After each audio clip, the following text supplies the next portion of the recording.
कहते हैं असंग जन्म हो गए तो आपने मर्तों को अब जीवित मर के देख एक बार। अब जीवित कैसे मरना है? एक तो ऐसे मरना है कि हमने संसार की रीस नहीं करनी,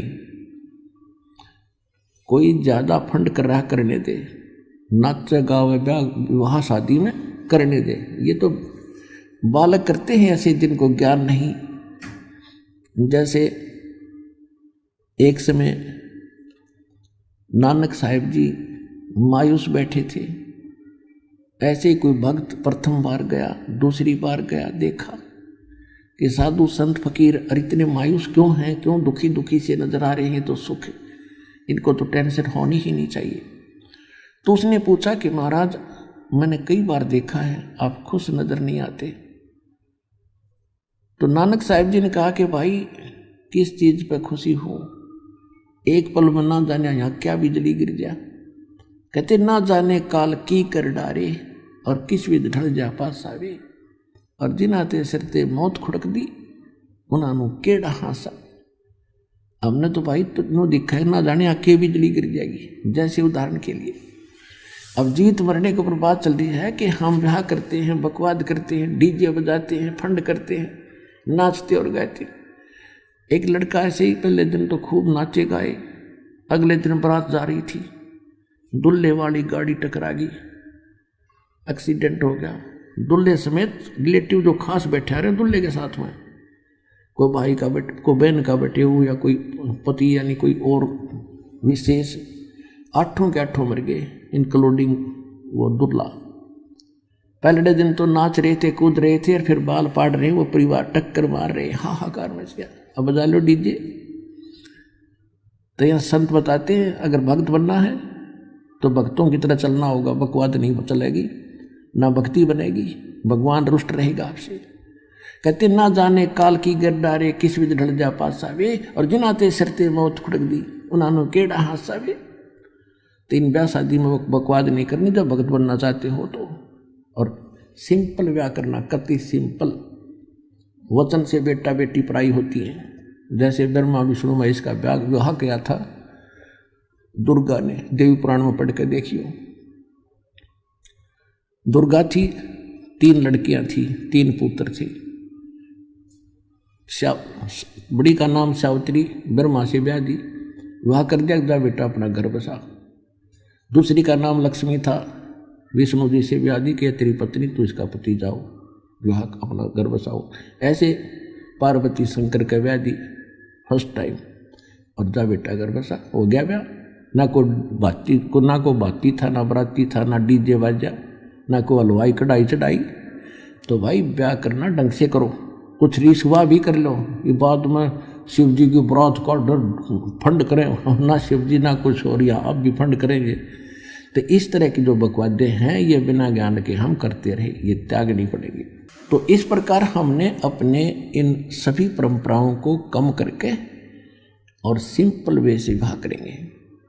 तो इससे हमारा 80% वजन टेंशन घटेगी। हम बेटी को दुश्मन मान बैठे इन परंपराओं के को बढ़ा के। हम ऐसे अबोध बालक हैं जैसे जेठ की धूप में, जून के महीने में बच्चा घर से निकल जाता है नंगे पैरों, छोटा सा बालक है, ठुमुक ठुमुक करके, और बाहर जाता है तो रेत में पैर जलते हैं, रोता है, फिर बैठ जाता है, पड़ जाता, पड़ के फिर चूटन भी जले। पहले तो पैर जले थे, ये फिर और दूना रो रहा है। तो हम आज ऐसे बालक हैं, गलती करते हैं, एक और कर लेते हैं, वो दूना दुख हो रहे।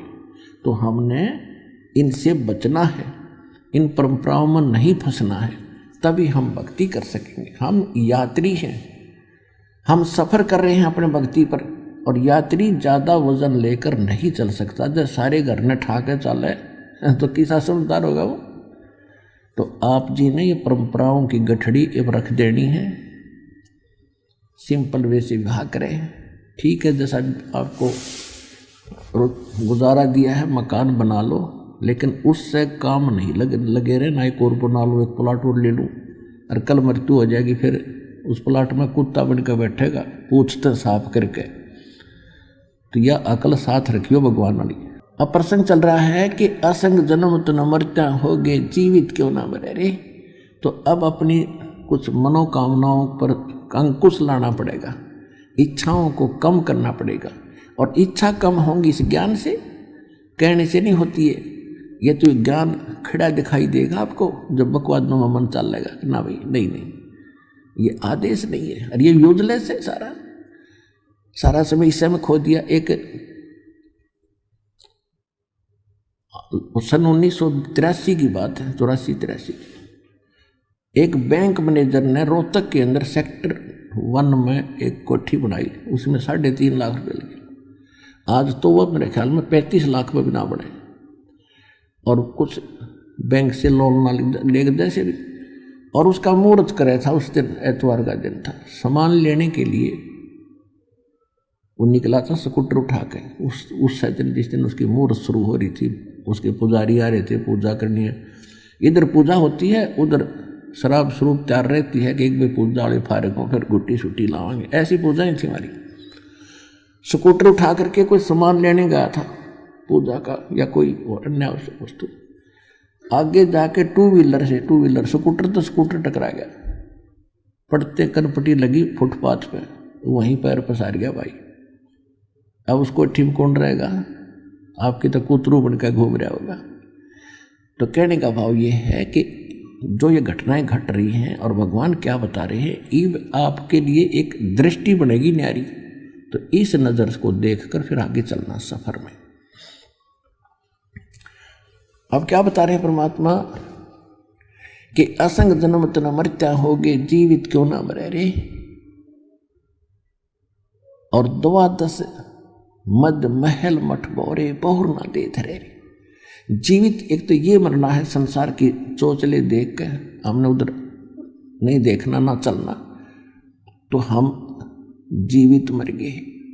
जो भगवान दे रहा है, परमात्मा ने यहाँ तक कह रखा है कि लुखी सुखी खा के ठंडा पानी पी और देख पराई चौपड़ी मत ललचावे जी।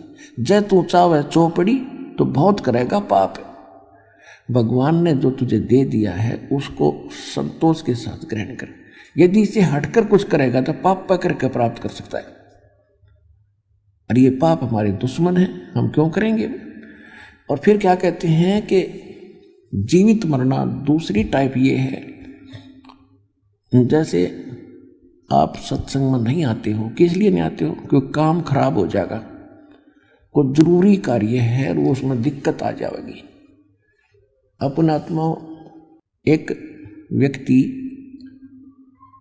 रात्रि में नाइट सर्विस पर जा रहा था और उसने जल्दी थी कि वापस आऊँगा, और वापस आकर ये काम मेरे अधूरे, इनको पूरे करूँगा, इसलिए रात को भी अपने उसमें काम में ही यूज लिया कि वो काम कराऊँ, फिर ये ज़रूरी काम दिन में करूँगा। और रास्ते में नाइट सर्विस एक्सीडेंट होगी, वो वहीं मर गया। वो रह गए धीरे धीरे आवश्यक काम जिसके लिए रात तो नहीं पड़ा था। अब आप जब वहाँ से चलते हो तो ये खुरापात काल पैदा करता है, कई प्रकार के करता है। परमात्मा ने हमें सतर्क रखा है कि मात पिता सुत स्त्री, आलस बंधु कान और संत मिलन को जब चले ये अटकावा आने। इनका अटकाया अटके नहीं, डटे नहीं। और संत मिलन को जा, कहे कबीर सो संत है वो आवागमन सा। मात पिता सुत स्त्री, छोटे बच्चों के लिए जिन माता पिता को ज्ञान नहीं है वो बातक बनते हैं। कहाँ जाता है? तीसरे दिन भाग जाता है। तू पढ़ता नहीं है, तो नौकरी नहीं करता है, नाश होएगा, है तो बर्बाद हो जाएगा। और जिनके माता पिता को ज्ञान नहीं, वो बाप, वो बच्चे बाप बन जाए, फिर कहाँ जाओगे? बूढ़े हो रहे हो कि तो गिर जाओगे, चोट लग जाएगी, क्या रखा है? वो तो नास्तिक है, वो सब उठपट बताता है। अब माता पिता को ज्ञान हो गया और बच्चों के वश हो गया, किरायन में मांग खाना, फिर भी जैसे तैसे वो आता है, उनका अटका अटके नहीं। अब किसी की स्त्री बाधक बनती है, ज़्यादातर बहनें बाधक बनती थी, पहले ज्ञान नहीं था। अब तुम्हारी बहनें बल्कि आगे आ रही है, ज्ञान से पता होता है। तो उनको डर रहता था, जो कहीं जाता है ज्ञान की बातें सुनता, कहीं छोड़ कर भाग ना जा, बाबा ना बढ़ जा और तू उजड़ जा। इसलिए वो स्त्री बहुत बाधा करती थी। अब बहनों को ज्ञान है, ये आगे को आती हैं तो बाधक बन जाता है, क्या नहीं जाएगी वहां पर, क्या रखा है वहां पर, तीसरे दिन भाग जाती है, ये है। या फिर आलस फिर देखेंगे इबका नहीं चलती सत्संग, अगले हम चलेंगे। एक बार हमने सत्संग रखा था, स्टार्ट किए थे, दूसरा ही सत्संग था, खुले सत्संग शुरू किए जो 5-5 दिन के, 7-7 दिन के। एक कोई कर्मचारी था भगत, तो उसने अर्जी लगाई कि छुट्टी मिल जा भगवान, सत्संग में जाऊंगा। छुट्टी मिल गई तो ने सोचा कल चलूंगा, छुट्टी मिली सत्संग के लिए है, ने सोचा कल देखेंगे, आज तो थोड़ा रेस्ट कर लूँ। अगले दिन फिर बोला, दूसरे दिन कि श्याम सिंह ने देखेंगे। श्याम सिंह एक रिश्तेदार आ गया, बहन का पति, और उसने लेनी थी भैंस। वो बोला चल मेरा भैंस दिला के ला। अब उसने ना नहीं कर सकता, तो पहले तो गांव में दिखाई, कोई पसंद नहीं आई, फिर दूसरे गांव में, फिर तीसरे गांव, यानी 7वें दिन बिना भैंस लिए दोनों वापस आ गए। इतना सत्संग पूरा हो लिया। तो जब उसने ये ज्ञान सुना, जब ने बोला जी आलस मार गया मैंने, कहते आलस कर लिया, तो फिर देखूंगा, तड़को देखूंगा, परसों देखूंगा, तो और शाम ने भी नींद नहीं थी, कल देखूंगा, ये सोच रहा था। जब लेट से हो गया, इतना वो आ गया, और 7 दिन धक्के खाता फिरा, कि गोबर में पड़ा, कि कहीं किसी का सोया, कभी रोटी मिली ना मिली, पैदल चले। वो 7 दिन मेरे बिरान माटी में गए, 6 दिन। अरे कान पकड़ दिया, सीधा आया करूंगा, ले छुट्टी मिलते बा क्या करूंगा। मात पिता सुत स्त्री आलस बंधु कान लोक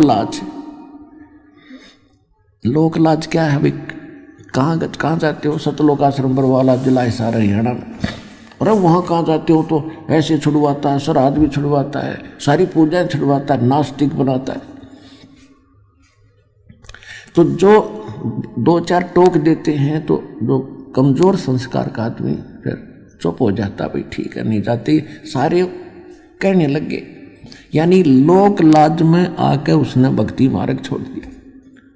तो ये भी कमजोरी बताई है। ये लोग कहते हैं, इसके बारे में परमात्मा बताते हैं कि कुल करनी के कारण, यानी लोक लाज के कारण अनसा गया बिगो, यानी इसने बैठा लिया, भक्ति छोड़ दी। और जब यो कुल के कर लेगा, जब तू 4 पाया का हो, गधा बन के घूमेगा, यो कुल तरह के ढाल लड़ा देगा। इसलिए परमात्मा कहते हैं, मात पिता सुत स्त्री आलस बंधु कान, और संत मिल को जब चले ये अटका में आने, इनका अटकाया अटके नहीं, डटा नहीं डटे। और संत मिलन को जा, कह कबीर सो संत है आवागमन नशा। अब जैसे, और दूसरा ये जीवित मरना है कि आप ये सोच लो, जब सत्संग का समय निकट आवे, फाइनल फैसला कर ले, जब भी महीने में 2 महीने में जब भी आप उचित समझते हो ना, उस दिन टाल नहीं करे। और ये सोच ले कि आज मान लीजिए मैं इस बहाने से, इस कारण से नहीं जा पा रहा हूँ कि वहाँ जाने से कहीं ये हानि ना हो जाए, और क्या पता 1 मिनट में क्या बिजली गिर जाए, मृत्यु हो जाए तेरी, फिर परमानेंट टिकट कट गई, फिर और से काम तो फिर भी रह गया। इन नो सोच ले, हे भगवान मेरी मृत्यु होगी, और जीवित मर के सत्संग की तरफ चल पड़े। और 3 दिन 4 दिन 5 दिन जैसा समय 2 दिन आपका हो यहाँ लग गया, इन 3-4 दिन में कुछ काम खराब हो भी गा तो फिर जाके संभाल लेंगे। और जब परमानेंट टिकट कट जाएगी, जब क्या कर लेगा, तो फिर भी होना ही होना है। और परमात्मा के चरणों में आने के बाद बच्चों काम बिगड़ा नहीं करते, ये तो दूने बढ़ा करे। या बहुत भक्त ऐसे प्रमाण देते आकर के कि मैं चलना चाहता था, खूब कोशिश कर रहा था, पैसे नहीं थे, और अचानक एक ऐसा स्थान पर जहां कभी पैसे सपने में भी नहीं रखे, उसको वैसे उठाकर देखा, डायरी में 500 का नोट मिला। तो काम यू बिगड़न देगा आपके, जब काम बनाने वाला मिल गया आपका।